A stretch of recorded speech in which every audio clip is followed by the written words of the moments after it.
Eja kështu, ndodhemi në ambientet e kryeministrisë, në zyrën e dizenjuar nga vetë zoti Edi Rama, me këto pikturkat e vogla, pam, që formon një të tërë. Është pak a shumë edhe Shqipëria, kështu e ka bërë dhe Shqipërinë. Pam, Shqipëria është një dekor, ku e ka lënë gjurmat e veta, shumës, ja, pam, në për Shqipëri. Do të vazhdojmë me aktualitetin, ju kujtohet një zonjë me emrin shumë të njohur shqiptar, Kos, po së shqiptare.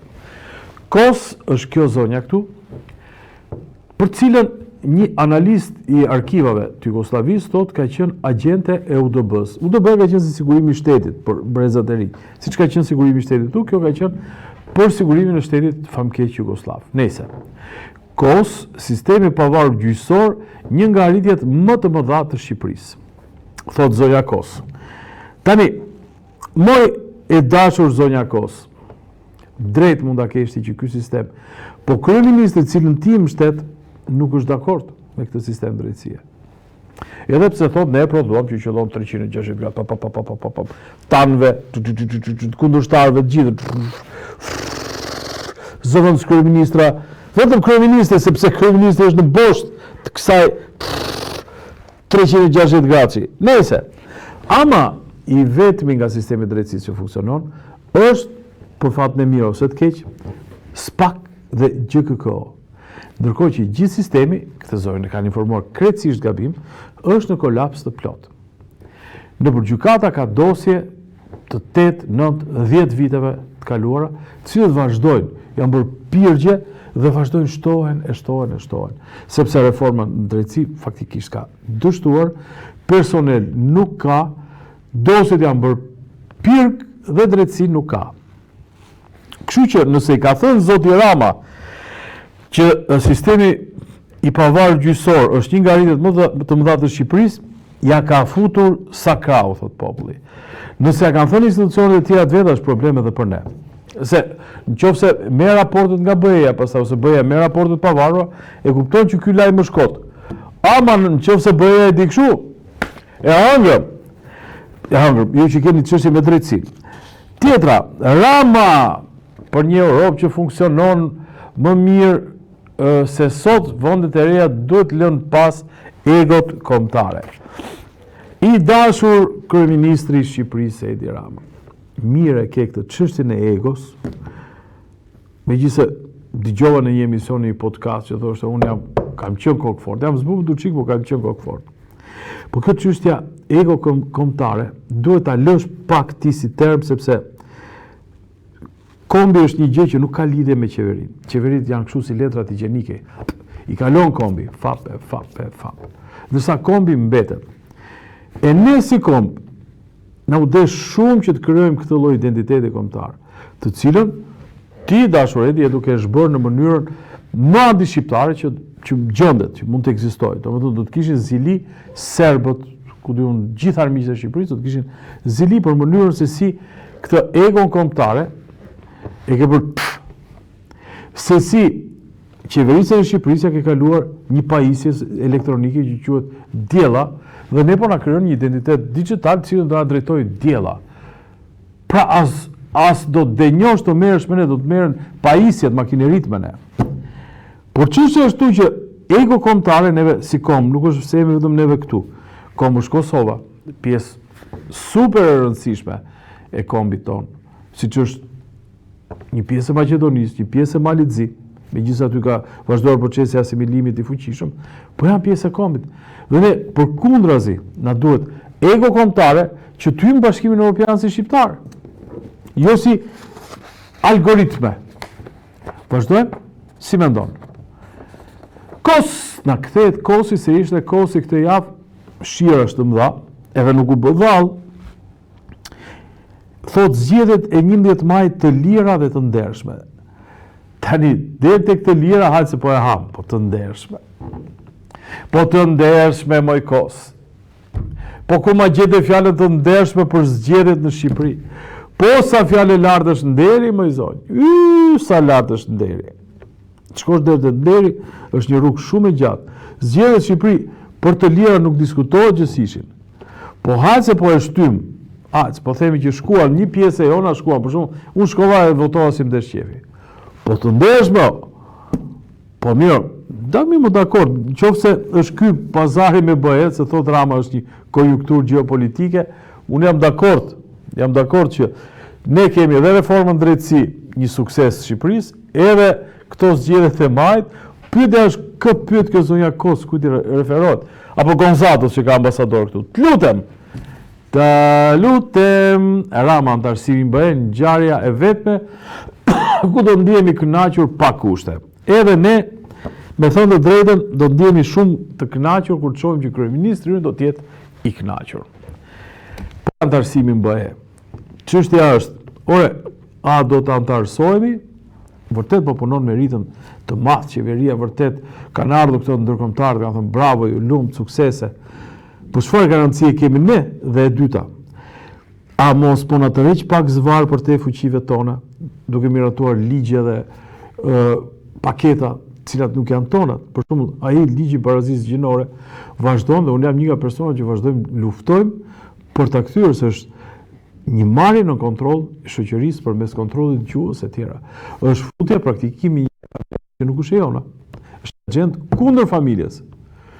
Kështu që mund të ndihet i kënaqur kryeministri, por nuk jemi ne të tjerë që nuk është se me fort kënaqur me këtë gjë. Edhe jo me antarësimin. Me antarësimin në këtë lloj format, në një paket të futur kontraband si Europa. Në fakt, ne Shqipëri si gjithë Europa kemi dashur ndryshe. Tani kthehemi pak në realitetin më të afërt. Rashia, Hama Anxhi Salla, që është ministër, dhe Vengu në Maliq, ndërhyrje urgjente në teren, vlerësimi dëmeve me njëherë pas stabilizimit. Tani pse e kam nxjerrur këto? U po mbyt Shqipëria nga jugu në veri. Okej. Ja lanë Zotit. Ja, edhe plus fillon kjo pastaj. Po jo më dhe modet e tjera, ja, përmbytje ka pas dhe në Gjermani, ka pas dhe në Austri, ka pas dhe në mbytet Amerika. Çfarë do t'i bëjmë? Moti Zoti. Halli është që Salla dhe Vengu, Salla është ministri i bujqësisë, Vengu është ministri i mbrojtjes. Çka dashur autori deri në Maliq? Pse kanë vajtur këta dy ministra deri në Maliqin e largët? Sepse është një praktikë e vjetër që kur ka ngjarje, kur ka kështu katastrofa, jo dërgë katastrofa, se shkon vetë kryeministri, por kur ka përmbytje, kur ka siklet popullata, çojnë ministrat. Do thoni ju, dy ministra është mirë. Po jo mos e as Salla është bujk, as Vengu është ushtarak. Ka specialistë, ato forcat që punojnë atje, nuk ja pjerdin as Vengut, as Sallës. Kanë procedurën e tyre, kanë protokollin e tyre. Se të punojnë me mendjen e këtyre të dyve, e mbysin dhe njëra nga e para. Ata natyrisht kanë rregullat e tyre, kanë protokollet e tyre. Këta shkojnë tani pse? Pikërisht që dalin tek ato shëja, që populli thotë është. Thoj, na vërshëlleu qeveria. Bravo. Erdhën edhe u interesuan. Pa nxirrin çik tjetrën. Po prapë përmbytje kemi, ja ku kemi ministrin. Janë dëmtuar 15 ura dhe 1500 hektar tokë bujqësore në ujë. Pse duhet na thoj këtë ministri i mbrojtjes? Ç'lidhje ka kjo? Na thot spikeri i lajmeve ndarke. Bëhet përmbledhja, vlerësohet. Jo, ka vajtur qeveria, i ka thënë rëndësinë e dur. Shikoni se si ka shkuar ministri vet, dy ministra kanë vajtur atje me ujrave. Qeveria në këmbë, sepse është çështje e propagandës, jo çështje e zgjidhjes problemit. Ky këtu mund ta zgjidhë, se është drejtori i emergjencave civile. Ky mund të fliste, po jo, do të dalin këta, sepse duhet tregon që qeveria Edi Rama ka çuar ministrin e mbrojtjes kaq rëndësi ka dhënë kësaj pune. Vetë nuk shkon se është me reumatizëm e i dhëmbin këmbët. Hallet ja shikoni këtu, familja shqiptare në krizë, të dhënat zyrtare tregojnë rënien e martesave dhe rritjen e divorceve. Ja, ky është hall. Ky është hall, nuk është përmbytja. Jemi përmbytur historikisht. Ka dalë gjethi i ri, kemi ngrënë dhe barë, ama kemi mbjetuar si komp. Edhe ma pegon që thot Edi Rama që i kemi qikë si të sforcuar. Po kësaj që të të bëjmë me familjes? Njerëz që të rinj që nuk martohen, të thot që nuk riprodhohen, nuk trashëgohen. Edhe ata që janë martuar kanë krijuar kriza të reja, janë divorc. Kjo është kurja e popullsisë. Kur ne para 35 vjetëve ishim 3.2 milion banor. Sot jemi me statistikat shtetërore zyrtare 2.3. Kuptoni, 1/3 e asaj ka ikur. Ndërkohë, nëse e merr diagramën e viteve, do thotë që një Shqipëri tjetër, më shumë se kjo që është këtu, është jashtë shtetit. Ky është halli. Kjo është plakja dhe vdekja e kombit. Këtë nuk e zgjidh dot diella. Si ta bëjmë? Dalim në gjë tjetër po brenda të njëjtës temë. Universitetet shqiptare në krizë, raporti studentët pagojnë për nota dhe libra. Po çfarë bëjnë? Ka ngelur ca nyça pedagog, 1-2. Nuk janë të interesuar për pedagogët vetë, nuk është interesuar sistemi për studentët, nuk ka vlerë diploma, dhe ato diploma që i marrin studentët shkojnë edhe i përdorin jashtë shtetit, shkojnë përdorin nëpër Itali, shkojnë përdorin Francë, Gjermani, edhe si përdorin që një pjesë fillojnë puna në zanate tjera. Dhe i duhet i cop kartoni që nëse ngelin në Shqipëri, ta kenë. Kjo është vlera e shkollës sot. Ashtu siç thamë për familjen që është katastrofë, ka humbur shoqëria vlerat, dhe një nga ato humbje është, me që jemi edhe në ditën e alfabetit, shkolla është në deregjen më të ulët. Edhe në kohën e Petro Luarasit, ku shkruan shumë për rasa drase, kishin shumë më tepër motivim dhe kishin shumë më tepër vlerë shkolla. Sot universiteti ikim anxhi ikim. Javë tjetër shtyll e një shteti. Këto zonja janë duke bërë kimioterapi. Kjo nuk është kimioterapi, por mbijetesë, denoncim me foto i gazetarit për kushtet e onkologjikut. Kush e ka kaluar faktikisht një hall të tillë e di shumë mirë. Kam patur fatin e keq të kaloj, jo personalisht, por familjarët e mi, dhe kam parë që duke filluar nga qëndrimi jashtë, pra edhe pse kam bërë një sallë moderne, të lënë aty për jashtë që të presësh. Nuk diskutojmë këto tjerat pastaj. Nuk diskutojmë listën e banave. Që ka ilaçe, që duhet X ilaç për X smundje, jo të hapin ilaçin bazë që nuk i ka principet të tjera aktive. Dhe kjo, ulur nëpër karroca, nëpër stola, marrin një ilaç shumë të rëndë, që natyrisht shkatron organizmin, kimioterapia, shikoni se si e marrin gratë shqiptare, se vënë edhe ato fjongot, më kupton, kur del edhe ministra, kryeministra, dalin me fjongon roz që solidarizohen me të smurët me kancer. Ja ku i keni. Tjetër, dhe ky lajm më pëlqen shumë se thot, Prishtina sot pa autobus, punëtorët e linjave transportit publik protestojnë para komunës.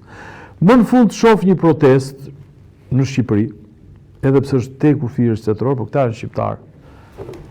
Edhe këta shqiptarë kanë shkuar ka bërë një protest, siç ka vite që nuk ndodh në Shqipëri. Ja punojësit e transportit publik. Jo thon, stop autobus, sot ne do protestojmë. Kjo është Europa. Kjo është Europa, me thënë drejtën. Këta nuk kanë dalë për foltore, këta kanë dalë për kushte, kanë dalë për nevojat e tyre, për mënyrën se funksionon, dhe qyteti është stresuar dhe sensibilizohet. Do të thotë, për këtë e nxora. Më pëlqeu fjala protest, edhe pse e kanë në këtu në fund. Protestojnë para komunës, faktikisht kështu duhet fillonte. Protest, Prishtinë.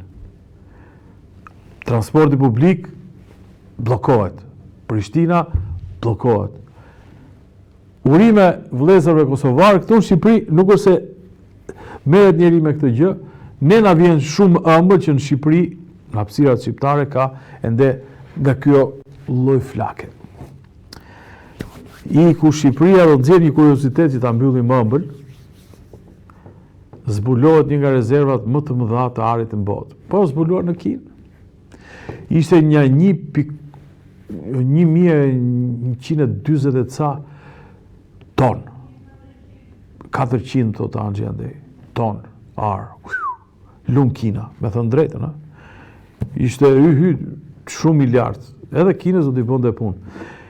Imagjino në kaq gropa sa në hapur në Tiranë për zbuluar, në Tiranë në hapur gropa për ndërtuar pallate. Në ato gropat e hapura të pallateve të kishte gjetur Edi Rama, për shumë kështu florire. Çfarë mrekullie do kishte qenë për vendin tonë? Çfarë mrekullie do kishte qenë për vendin tonë? Pas edhe një kuriozitet tjetër, me këtë do ta mbyll përfundimisht. Anxhi, NASA zbulon një gurt në Mars që nuk i përket këtij planeti. Si thua Anxhi, ka vjedhur Marsi këtë apo ka ikur nga një planet tjetër? E kanë gjuajtur. E kanë gjuajtur sot Mars. Kjo Anxhi. Më pëlqen dhe mua kjo ide. Një gur nga një planet tek tjetri. Në vend që Nëse. Desha them që tokat bëhet e jetueshme, që njerëzit thonë, shkojnë zbulojnë gurin aty, por ku ti plasi dihet më që ka meteor që bie. Edhe mendohet që ky mund të jetë meteor. Ka miliarda dollar për të gjetur që një gur nuk i përket Marsit, por ka rënë nga një planet tjetër.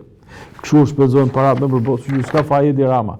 Nëse, edhe për sot neve tham një dy gjëra që kishim për të thënë, kujdes nga shiu, kujdes nga bora, fillon këtë javë bora, merrni me qetësi këtë jetë, por pa shumë stres se asnjë nuk ka dalë gjallë prej saj. Armia e Dhanxhi urojë një natë të qetë, miru takofshim tonën tjetër.